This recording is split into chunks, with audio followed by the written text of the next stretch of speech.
Hay rumores de cambio en el gabinete. Alberto Fernández estudia un cambio de gabinete que respetará el equilibrio interno con Cristina Kirchner y Sergio Massa. La lista de ministros y secretarios inamovibles que tiene el presidente es muy corta. Una vez que se hayan iniciado la vacunación contra el COVID-19, tomará decisiones y llevará a cabo las modificaciones. ¿Qué pasará? ¿Cuáles son las fichas para cambiar? Mucho se habla de esto respecto a los cambios en el último mes, digamos, la injerencia de Cristina y demás.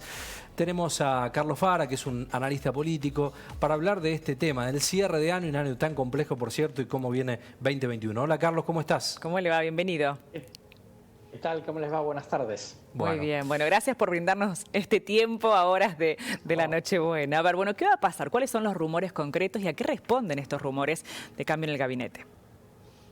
Bueno, los rumores responden a dos cuestiones. La primera, que tiene que ver con la famosa primera carta de Cristina el 27 de octubre, con los funcionarios que no funcionan y que lo volvió a repetir hace pocos días atrás en un acto en el Estadio de La Plata.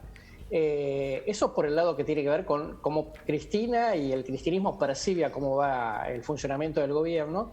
La otra razón, digamos, es un poco más objetiva, independientemente de lo que haya dicho el presidente sobre sus funcionarios. La verdad es que en general en el mundo de la política, en el mundo del Frente de Todos, digamos, hay bastante críticas respecto, digamos, al funcionamiento del gobierno, digamos, a la ejecutividad, al hecho, digamos, de que no hay figuras que de alguna manera como que le pongan el pecho a las balas en situaciones muy críticas, como el tema económico, el tema sanitario. Y desde ese punto de vista, digamos, esa confluencia hace que naturalmente, y después de haber pasado un año, lógicamente digamos, los integrantes del gabinete van a pasar examen necesariamente, digamos, y en ese punto estamos, ¿no? Sí, un año y en pandemia, que genera un doble desgaste, Carlos, ¿no? Así es, pero ¿hay fichas que son inamovibles en esta estructura? Sí, yo creo que sí. Primero, digamos, algunas figuras que responden 100% a Alberto, ¿no? Como el jefe de gabinete, por empezar. Claro. El ministro Guzmán, por el hecho de que no solamente está en el medio de la negociación con el Fondo Monetario, sino que además un poco el destino, creo yo que lo favorece con el hecho de que la próxima secretaria de Estado de Joe Biden es alumna directa de su mentor, que es Joseph Stiglitz, uno de los economistas más reconocidos, digamos, y mentor del propio Guzmán. Creo yo que el ministro del Interior, Guado de Pedro, digamos, que responde a Cristina, definitivamente es una pieza que no se mueve. Mi sensación, digamos, es que en general lo que está alrededor del equipo económico, con algún cuestionamiento en esta etapa, veo más difícil. Eventualmente el presidente del Banco Central, pero creería yo que hasta que no se termine la negociación con el fondo todo eso es complicado. Y una ficha, digamos, muy cuestionada por Cristina, pero que veo muy difícil, digamos, de cambiar en el corto plazo, es la ministra de Justicia, con todo lo que implica las expectativas de Cristina respecto a su situación judicial, ¿no? Claro. Felipe Solá, ¿cuál es tu opinión, Carlos? Y Felipe Solá, digamos, es una pieza que hace rato, digamos, que está entre desgastada, criticada, dentro del albertismo, dentro del cristinismo, con lo cual mi sensación, digamos, es que puede ser que dure un rato más, pero la verdad es que no tiene mucho apoyo, ¿no? Digamos, ni desde el punto de vista de su rendimiento, ni desde el punto de vista, digamos, de los apoyos políticos dentro de la coalición. Esta interna que... Te la pregunto, digo, ¿se genera desde los medios o realmente está esa puja de poder entre Alberto y Cristina para ver quién impone su gabinete? ¿Es real esto o no? No, la puja existe, digamos. Después, digamos, puede haber interpretaciones sobre cuánta, digamos, atención uno le debe prestar quizá eventualmente a la puja. Pero la puja existe, era lógico que fuera a existir, porque, digamos, Cristina es la accionista mayoritaria de la coalición, lo cual claramente iba a imponer sus condiciones. Ella fue la que ungió a la figura de Alberto, si no Alberto no hubiera sido candidato y menos presidente. Luego hay que tener en cuenta el hecho de que llega un momento en donde las tensiones que se fueron acumulando a lo largo del tiempo, por lo sanitario, por lo económico y por lo judicial de Cristina, claramente iban a terminar en algún tipo de conflictividad, mayor o menor. Y desde ese punto de vista, creo que lo que básicamente, digamos, hay que ir viendo, digamos, es cómo se lleva esa relación, pero que era, digamos, indiscutible que iba a suceder. Y también es indiscutible, para mi gusto, que es una situación conflictiva que va a arrastrar todo el gobierno de Alberto, digamos, no es solamente un problema de la pandemia y el primer año de gobierno. ¿En qué momento estaría esta relación? A ver. Yo creo que estamos en me parece que hay, vamos a decir así, como 3 etapas, ¿no? La primera etapa, incluida la situación, digamos, del inicio de la pandemia, en donde Alberto y Cristina van llevando una relación muy tranquila en función de que el gobierno recién empieza, tiene que tomar decisiones, se van acomodando los funcionarios, hay que darle tiempo para evaluar y después vino la pandemia. Me parece que después vamos a una segunda etapa en donde Cristina se empieza a poner impaciente con el tema de sus causas judiciales y lo que ella cree que debería hacer el presidente y su ministra de Justicia para incidir de alguna manera sobre la resolución de esas causas. Y la tercera etapa creo que inició el 27 de octubre con la carta de Cristina, el día antes del aniversario del fallecimiento de Néstor Kirchner, en donde de alguna manera el presidente lo que hace es, digamos, sale su personalidad y obviamente, digamos, reacciona frente a la situación.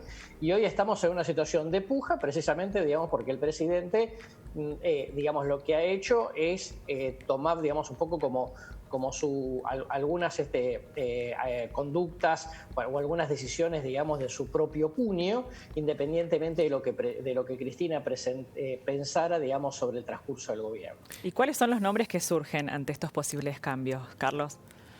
Bueno, surgen muchos, digamos, la posibilidad de que Aníbal Fernández se incorpore, teniendo en cuenta las críticas que le hace Aníbal, sobre todo a la cuestión comunicacional, al hecho de que le faltan figuras políticas de peso al gobierno para que puedan defender realmente, digamos, algunas decisiones o entrar en ciertas polémicas, digamos, que son muy complicadas.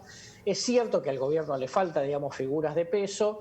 Ya hasta acá, digamos, una sola figura se fue, que fue la ministra de Vivienda y Hábitat, ¿no?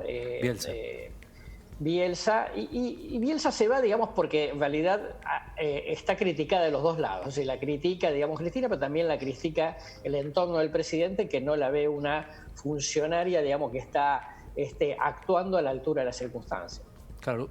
Carlos, los cambios debieran hacerse relativamente rápido en función a, creo que 2 cuestiones. Digo, la imagen que se ha desgastado mucho, la del presidente Alberto Fernández, y el año electoral el próximo, ¿no? Sí, sobre todo, digamos, el hecho de que estamos en el verano y en el verano siempre la atención sobre la política baja, aunque la política siga.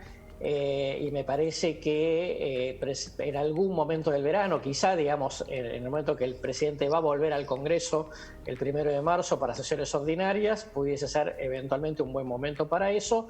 Pero vale la pena destacar que Alberto, digamos, está en una disyuntiva, ¿no? Porque cada pieza que se le cae, que critica a Cristina, de alguna manera es un reconocimiento a las críticas de Cristina, y cada figura que entre difícilmente sea una figura que Cristina no pueda avalar, ¿no?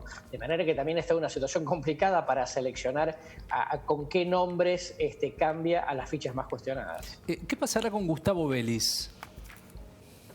Bueno, Gustavo Vélez tiene, primero, digamos, un rol más en el plano estratégico, ¿no? Digamos, no se puede hablar de él como un ministro que, digamos, que está enfrentando situación cotidiana, como el ministro de Economía, el ministro de Salud o el ministro de Desarrollo Social, ¿no? Me parece que Gustavo Vélez ocupa un rol así como de pensamiento estratégico para el presidente. Difícilmente, digamos, más allá de las críticas eventualmente que pueda hacer Cristina, difícilmente, digamos, vaya a cambiar, digamos, su rol. Eventualmente lo que pudiese existir, no sé si él lo quiere, es un ascenso político, ¿no? Que efectivamente él vaya a ocupar un cargo clave en el gabinete, como podría ser la Cancillería. Se están preparando, por ahí es adelantarme demasiado, pero candidatos, cuando el ciclo Fernández finalice, ¿qué analizás, qué ves desde tu mirada? Mira, yo creo que básicamente, por lo menos desde el lado de Cristina, hay básicamente 2 nombres, pero me parece que cada vez más es uno, ¿no? Creo que esos 2 nombres son Máximo y Axel Kicillof. Pero la verdad es que, digamos, también en la medida en que Cristina, en su intimidad, tiene críticas sobre la habilidad política, digamos, y las dificultades de gestión que está presentando Axel Kicillof, me parece que todo va desembocando más en la figura de Máximo, que además, indiscutiblemente, creo que es quien en ella confiaría 100%, no solamente la orientación ideológica del gobierno, sino también, digamos, las acciones políticas de un futuro gobierno en función del tema judicial que la preocupa mucho. Claro, bien. Muy bien, Carlos. Bueno, Carlos, gracias por el tiempo. Ha sido un gusto, muy claro. Muchísimas Igualmente gracias. para Felices ustedes fiestas. y que Feliz tengan Navidad. feliz Navidad. Sí, Saludos. muchas gracias. Adiós. transporte es